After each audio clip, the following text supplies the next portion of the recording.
Alright, y'all, we back with another video. Y'all turn on my turn on my post notification so y'all can stay tuned, you know? Yeah. Hey, y'all, like, comment, subscribe, stay tuned for my next videos and shit like that. Alright, so today we got the Jacksonville deadliest shooters that killed countless lives. Let's get to it.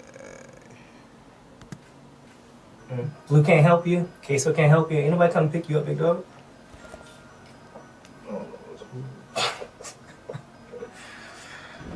Today, we address an individual known for his willingness to resort to violence on behalf of his gang. This person has openly confessed, as indicated in a social media post, to the act of taking multiple lives, including women. To avoid unfounded speculation, we'll focus solely on the murders for which he was faced legal charges and explicit accusations. This is the story of ATK Scotty, Jacksonville's deadliest shooter that took countless lives away. Scotty, whose birth name is... When they say deadliest shooter, bro, they probably be dragging it, bro. Like, bro, I bet you it's way more hitters just like this nigga. It wasn't really about what they saying that he is. Like, is he one of the ones, or they just putting shit to his name? Leroy Whitaker hails from Jacksonville, Florida. He goes by the aliases Scotty and 33, a moniker inspired by the renowned basketball player Scottie Pippen. In street terms, being associated with a basketball player's name often implies... No, this nigga didn't. No, this nigga didn't, bro.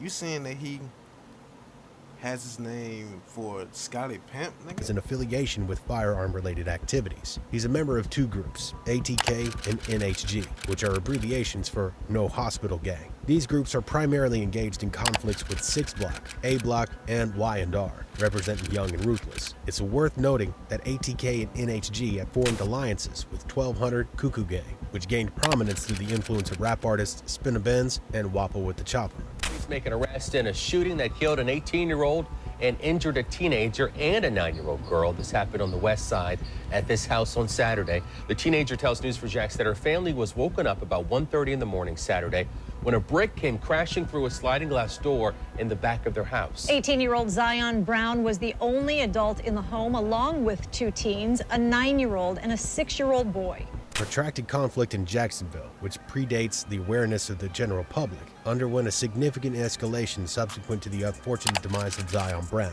known as Tweakin' Jit. This tragic event unfolded on May 27, 2017 at 1:35 a.m. when law enforcement received a distress call reporting a shooting at a residence in Jacksonville. Upon arriving at the scene, the police encountered 3 victims who had sustained gunshot wounds. Among them was an 18-year-old male, a 16-year-old female, and what makes Arcade tight is they have all these sounds for space. You know, it's just a bunch of cool sounds that you can play in between tight chord. Crazy.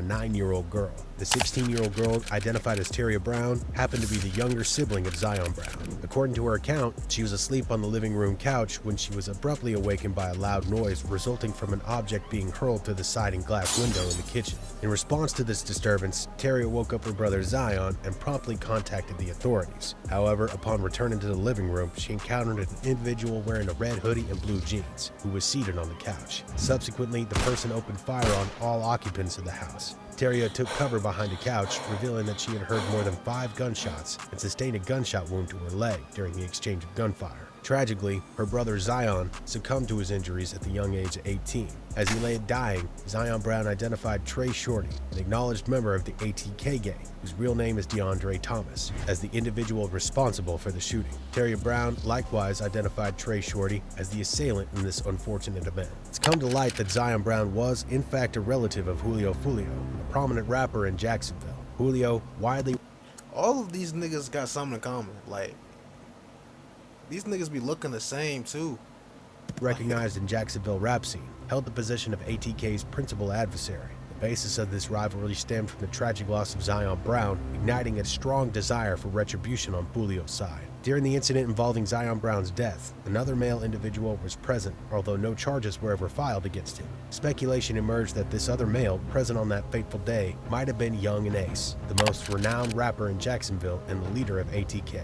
On June 5th, 2018, Young and Ace had made a fateful decision to celebrate the close friend 23's birthday at the Wasabi Steakhouse. As they embarked on their journey home, Young and Ace entered a vehicle occupied by 23, his brother Quan Quan, and their friend 4. While waiting at a red light, another vehicle pulled up alongside and unleashed a hail of gunfire, discharging more than 100 rounds. 18-year-old Trayvon Bullard, 19-year-old Jacoby Groover, and 18-year-old Royale Smith. They lost their lives late last night. Tragically, Youngin was the sole survivor of this harrowing incident, as the 3 other occupants of the vehicle lost their lives. Scotty had close ties with 23, Quan Quan, and 4, cementing his resolve for vengeance following his heart-wrenching event. Shortly following the tragic loss of his close friends, Scotty sought retribution. The primary adversary of ATK, 6 Block, counted several of its members as residents of the Hilltop Village apartments. On a particular day, Scotty, accompanied by another infamous Jacksonville individual known as Queso, embarked on a mission to locate and target their rivals. This incident took place on February 25th, 2019, when Queso and Scotty identified 2 6 Block members named Bibby and Pop-Out, who were congregating beneath a... How old is these niggas, bro?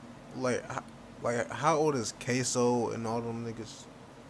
Somebody tell me down below in the comments, bro. Like, I be thinking like these niggas like in their 20s or something like that. Zebo. According to an eyewitness who later provided information on both individuals, Queso had contacted the witness to scout out certain drug houses in the 45th Street vicinity. Queso picked up the witness in a gray Nissan Altima, with Scotty also present in the vehicle. Subsequently, they rendezvoused with an ATK affiliate named Rollo, who assumed the role of the driver. They cruised back and forth for a while until Queso instructed Rollo to drive up to the Hilltop apartments. Upon arrival, they spotted Bibby and Pop-Out. Queso and Scotty exited the vehicle armed with firearms, an AR rifle for Scotty and an AR pistol for Queso. They proceeded to open fire, prompting Pop-Out and Bibby to flee in opposite directions. Yeah, right. Scotty pursued Pop-Out, though he was unable to successfully eliminate him, as Pop-Out managed to escape. Meanwhile, Queso pursued Bibby until he fell to the ground.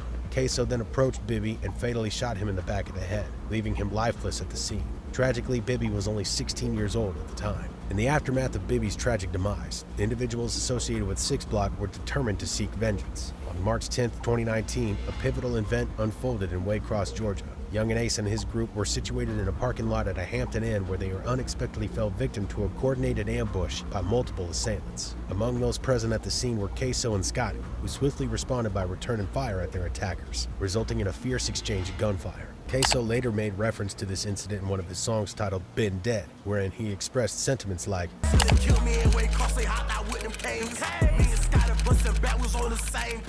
as the confrontation subsided, law enforcement arrived at the scene. They discovered the lifeless body of Rollo, a 30-year-old member of ATK, in close proximity to the hotel's pool area. Rollo... First of all, if you in your 30s still gangbanging, it is really a problem, my nigga. Like, you was too old for that shit. Let that nigga drop that flag right now, nigga. had sustained multiple gunshot wounds and was subsequently declared deceased. At the time, Scotty, who was 18 years old, was apprehended and faced charges related to a marijuana misdemeanor, reckless conduct, and the possession of a handgun without a license. 2 years following the tragic passing of Zion Brown, a sinister attempt on the life of his sister, Tyria, transpired. It was alleged that ATK had orchestrated a plot to eliminate Tyria Brown, purportedly to dissuade her from providing testimony against Trey Shorty in court. Tyria held the critical role of both a victim and a witness to the shooting. Evidently, Trey Shorty had been issuing threats to her, even from his incarceration, warning that someone would harm Tyria if she had testified against him. Approximately around the second anniversary of her brother's untimely demise, an assailant targeted Tyria in a horrendous assault. She endured a staggering 14 gunshot wounds during this brutal attack. Following the shooting, Tyria's mother took to Facebook and made a post in which she accused Scotty of being the perpetrator behind her daughter's shooting. Interestingly, it was an 18 gunshot wounds during this fight against him, approximately to dissuade her from providing testimony against Trey Shorty in court. Tyria held the critical role of both a victim and a witness to the shooting. Evidently, Trey Shorty had been issuing threats to her, even from his incarceration, warning that someone would harm Tyria if she had testified against him. Approximately around the second anniversary of her brother's untimely demise, an assailant targeted Tyria in a horrendous assault. She endured a staggering 14 gunshot wounds during this brutal attack. Why do they have that picture, bro? And why did they just show it? Following the shooting, Teria's mother took to Facebook and made a post in which she accused Scotty of being the perpetrator behind her daughter's shooting. Interestingly, it was an ATK member, YBZ, who faced charges related to the shooting. However, he was eventually exonerated when he provided evidence demonstrating his presence at a basketball tournament at the time of the incident. In her Facebook post, Teria and Zion's mother contended that the authorities had confused YBZ and Scotty due to their physical resemblance. She asserted that Scotty was the true assailant responsible for her daughter's injuries. Nevertheless, Scotty was never officially charged in connection with the shooting.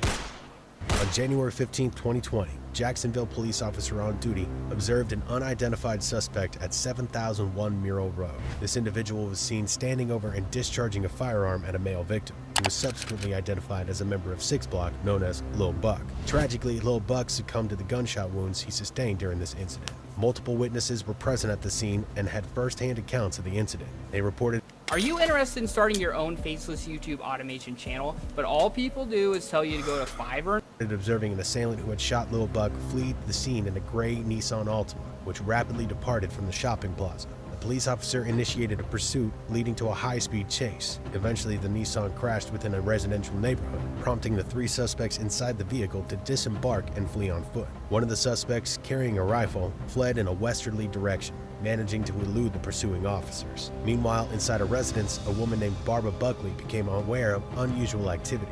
Upon exiting her bathroom, she noticed that her bedroom door had been closed. Upon opening it, she encountered 2 of the suspects in her bedroom. Barbara attempted to persuade them to leave, but one of the suspects, identified as Dominique Barner, initiated a physical assault by choking her with both hands. Barbara valiantly fought back and successfully freed herself, though the suspects then compelled her to sit on the couch. Then the suspects appropriated clothes belonging to Barbara's husband, changing into them, and seized her phone to request transportation. Once the ride arrived, both suspects departed the scene. Upon responding to the incident, crime scene detectives were dispatched to process the scene for evidentiary purposes. Forensic analysis subsequently revealed the presence of DNA on the pajama bottoms of the female victim. The DNA collected at the crime scene was conclusively linked to Scotty. Consequently, Yo, nigga, bro,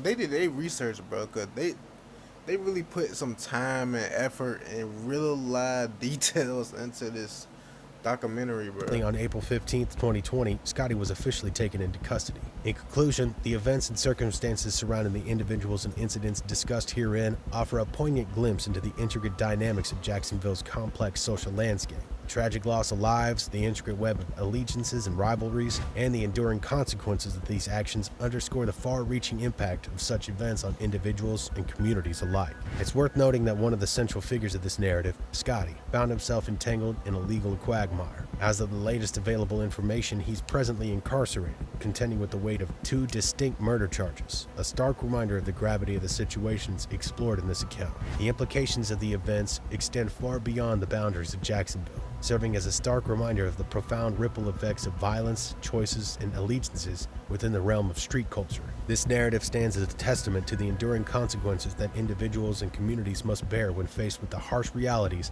of such environments.